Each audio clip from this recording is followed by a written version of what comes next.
अरे वाह, कितनी अच्छी बात है। मुझे कितना बड़ा घर मिला है। यहाँ 100 कमरे हैं, इतनी बड़ी रसोई है और बाहर से देखने में तो ये किसी महल से भी ज्यादा बड़ा लगता है।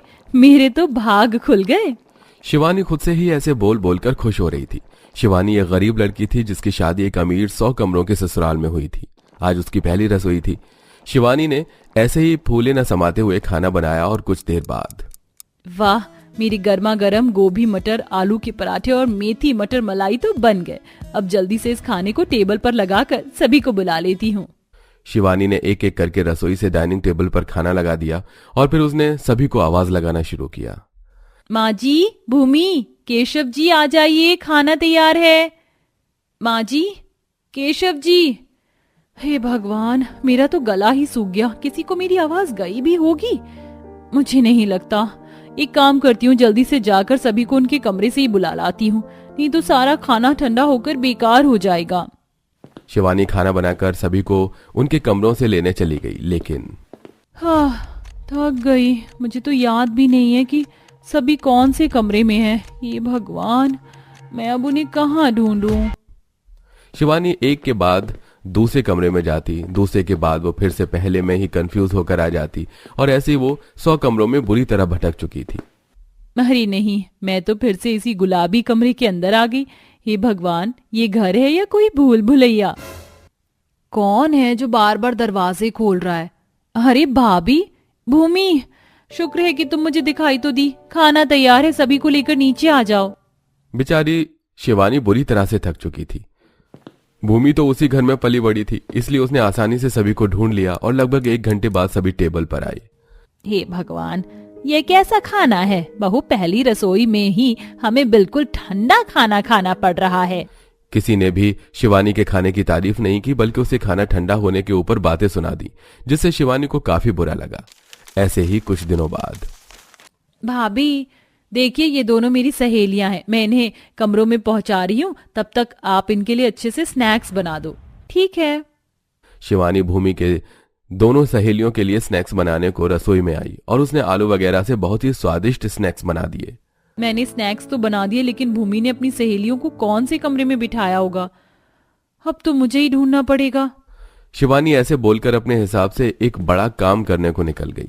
उसने एक के बाद एक कमरा देखना शुरू किया, लेकिन उसे किसी भी कमरे में भूमि या उसकी सहेली नहीं मिली। हे भगवान, आखिर भूमि ने कहाँ पर रुकाया अपनी सहेलियों को? मैं लगभग 50 कमरे छान चुकी हूँ, अब तक तो मुझे कोई भी नहीं मिली। बेचारी शिवानी एक के बाद एक कमरे को छानती, लेकिन उसे कोई भी नहीं मिल पा रहा था। इस बीच वो बहुत ज्यादा थक गई और उसे भूख भी लगने लगी थी। बस अब बहुत हुआ, अब मैं नहीं ढूंढूंगी। कितनी देर हो गई है, पता नहीं कौन से कमरे में घुसकर बैठ गई हैं ये तीनों। मुझे तो भूख भी लग रही है, अब इन स्नैक्स को मैं खुद ही खाऊंगी। शिवानी ऐसे बोलकर एक कमरे में ठहर गई और उसने खुद ही वो आलू के स्नैक्स खाना शुरू कर दिए, लेकिन बदकिस्मती से उसी वक्त वहां पर भूमि आ गई। ओह गॉश भाभी, मैंने आपसे खाने के लिए स्नैक्स बनवाए थे वहाँ कमरे में। मैं इतनी देर से स्नैक्स का वेट कर रही हूँ और आप यहाँ आराम से खुद बैठकर खा रही हो। नहीं भूमि, मेरी बात सुनो। वो मैं बस कुछ नहीं सुनना मुझे। अरे भाभी, थोड़ी तो शर्म कर लो। मैंने बस सुना ही था कि गरीब लोग बस अपना उल्लू सीधा करने जानते हैं, लेकिन आज देख भी लिया। भूमि ऐसे बोलकर गुस्से में दरवाजा पटकती हुई वहां से चली गई। उसके ऐसे बर्ताव से शिवानी को दुख भी हुआ और गुस्सा भी आया। जब रात को सभी खाने के लिए बैठे तब शिवानी अपनी सास और पति से बोली, माँ जी, केशव जी, मुझे आपसे कुछ बात करनी थी।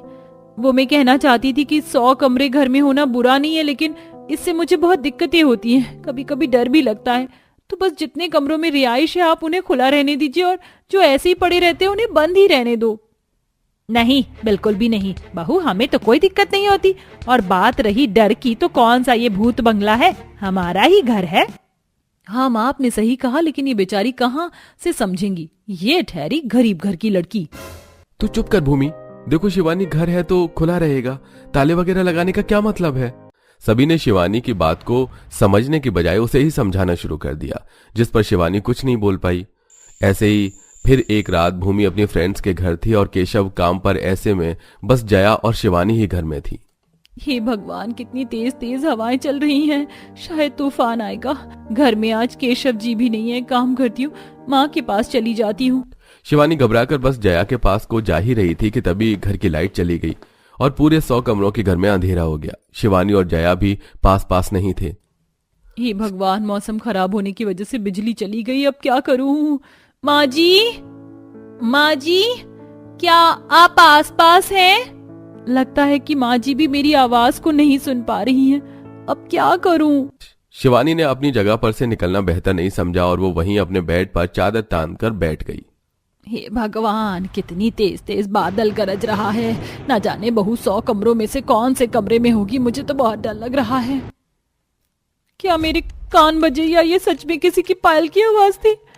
माँ जी तो घुंघरू वाली पायल पहनती नहीं है। जरूर ये मेरा वहम है या कहीं। भगवान बचा लो।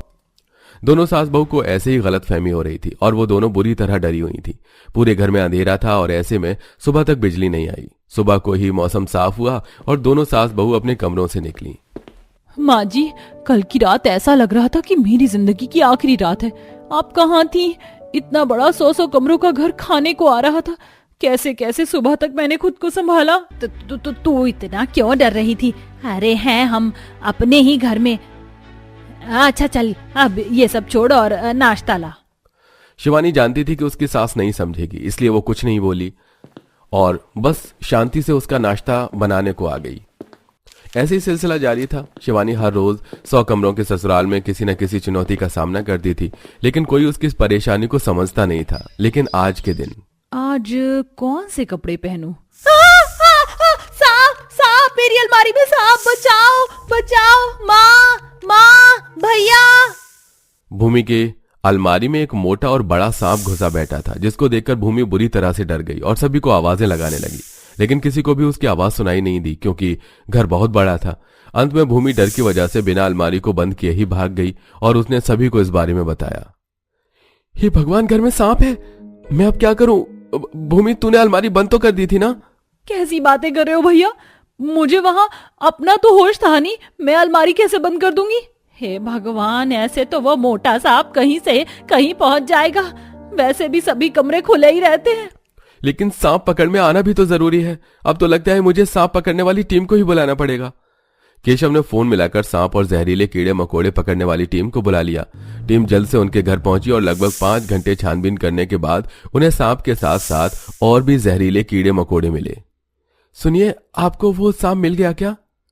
हाँ केशव जी, बड़ी कसरत के बाद आखिर हमने उसे पकड़ ही लिया। अच्छा है, वो मिल गया। आपको क्या देना है? हमें 15,000 रुपए दे दीजिए। 15,000? लेकिन आप तो 5,000 में काम करते हो ना?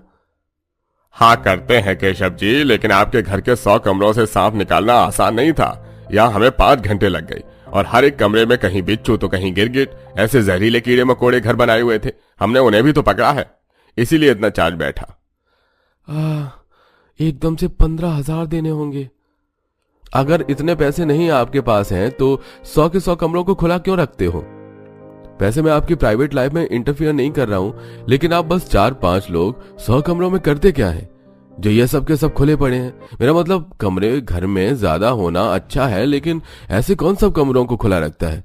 अब देखिए, अगर यही कमरे बंद होते तो सांप उनके अंदर नहीं जा पाते, और जब सांप जा ही नहीं पाता तो आपके इतने पैसे भी नहीं उठते। टीम वाले की बात सुनकर सभी को एहसास हुआ कि 100 के 100 कमरे खुले रखना जरूरी नहीं है। जितने लोग घर में हों बस उतने ही कमरों को खोलना चाहिए। जिसके बाद जया ने ही सभी कमरों पर ताला लगवा दिया। अब अगर कोई घर में मेहमान आता था तो कमरे खोले जाते, नहीं तो बस रिहाइश लायक कमरों में सभी अब रहना सहना करते थे। तुम लोग हमारे साथ ऐसा भी कर सकते हो, अपने कभी नहीं सोचा था। अरे तुम बच्चे हमें ये दिन भी दिखाओगे, इसकी हमने कल्पना भी नहीं की थी। देख रही हो ना करुणा, हमारे बच्चों ने हमारे साथ क्या किया। हाँ जी, आखिर अरुणा और महेश अपने किन बच्चों को किस बात के लिए इतना कुछ कह रहे थे, लेकिन इन बच्चों ने अपने माँ बाप के साथ ऐसा भी क्या किया था? आइए जानने के लिए कहानी में कुछ समय पीछे चलते हैं, जहां मध्यम वर्गीय घर में 2 देवरानी जेठानी एक साथ मिलकर खाना पका रही थी। चलो आज शाम को मैं चिकन बनाऊंगी, बस जल्दी से ये गोभी आलू की सब्जी खत्म हो जाए। दीदी, आप ये क्या बोल रही हो? आज सोमवार है, आज शाम को आप चिकन नहीं बनाएंगी, समझिए आप? क्यों नहीं बना सकती? सोमवार ही तो है, कौन से शनिवार है। मेरा चिकन खाने का बहुत मन है और मैं चिकन बनाऊंगी। वैसे भी पापा जी को भी चिकन बहुत पसंद है। अरे मैं आपको मना कर रही हूँ, आपको समझ नहीं आ रहा है क्या? रहने दीजिए ना, वैसे भी शाम के लिए मैंने सब्जी काट ली है। हद है अनीता, अगली बार तुम कोई सब्जी मत काटना, मुझसे भी पूछ लिया करो ताकि मैं भी अपने मन का बना लूं। ठीक है दीदी, कल बना लेना। अगले दिन करिश्मा चिकन लेकर आ जाती और सुबह चिकन बनाने जाती, तभी अनीता कहती है, ओहो दीदी आपने क्या कर दिया? दैया रे दैया, अरे आज मंगलवार है, मंगलवार, शनिवार को तो बिल्कुल भी घर में नॉनवेज नहीं आना चाहिए। आप एक दिन और रख लेते, कल बनाकर खा लेती। हद कर दी दीदी आपने। मैंने हद कर दी? अरे तुमने ही तो कल कहा था कि कल बना लेना, फिर तुमने मुझे कल ही क्यों नहीं बनाने दिया? जब मंगलवार शनिवार होता है क्यों ड्रामा कर रही थी? यही चीज मुझे तुम्हारी पसंद नहीं आती है। अरे दीदी अब जो भी हो छोड़ो ना, क्यों कलेश कर रही हो? मैं नहीं, तुम कलेश कर रही हो। छोड़ो, आज मैं खाना ही नहीं बना रही हूँ। तभी सास अरुणा आकर कहती है, अरे क्या हो गया बहुओं, तुम दोनों क्यों लड़ रही हो सुबह सुबह? चुपचाप से शांति से खाना बना लिया करो। माँ जी, देवरानी जी के रहते शांति से खाना कैसे बनेगा? वैसे मैं जेठानी नहीं हूँ, जेठानी तो वो हैं जो सारा मेन्यू डिसाइड करती है। ओहो, तुम लोगों की भी ना चिक चिक रोज की है, कुछ नहीं हो सकता तुम्हारा। मैं तो जा रही हूँ, तुम्हारे पापा जी चाय नाश्ता का इंतजार कर रहे, उनके लिए लाओ तो मेरे लिए भी ले आना। ऐसा कहकर सास और करिश्मा अपने अपने कमरे में चले जाते हैं और अनीता अकेले खाने की तैयारी करती है। फिर चाय नाश्ता सबको परोसती है। नाश्ते के बाद महेश कहता है, क्या बात है, आज बड़ी बहू का मुंह गोलगप्पे की तरह फूला क्यों है, हाँ? अरे छोटी बहू, अब क्या कर दिया तुमने? अरे पापा जी, मैंने तो बस सोमवार मंगलवार की वजह से दीदी को नॉनवेज बनाने से मना किया था, इसी बात पर दीदी गप। देख रही हो ना माँ जी, कैसे मेरी एक्टिंग कर रही है। बस कर बहू। चलो भाई हम चलते हैं, काम के लिए लेट हो रहा है। आप सब लोग कैरी ऑन। हाँ, दोनों के पति काम पर चले जाते हैं। अगले दिन करिश्मा अपनी सहेली तनु से कॉल पर बात कर रही थी। हाँ और बता, कितने दिन से तुझे मैं फोन कर रही हूँ पर तू तो मुझसे बात ही नहीं करती, कहाँ बिजी थी? अरे यार, मैं मेरे सास ससुर की 50वीं सालगिरह थी ना, तो उसी की तैयारी में लगी थी। बहुत सारी चीज अरेंज करनी थी मुझे, और तुझे पता है उनके लिए हमने वरमाला सेरेमनी करवाई, रिंग सेरेमनी करवाई, दोबारा से शादी करवाई, सारी रस्म के साथ, और केटरिंग को लगवाया। बहुत अच्छा अच्छा खाना बनवाया। पता है मेरे सास ससुर इस सरप्राइज से बहुत ज्यादा खुश हो गए थे।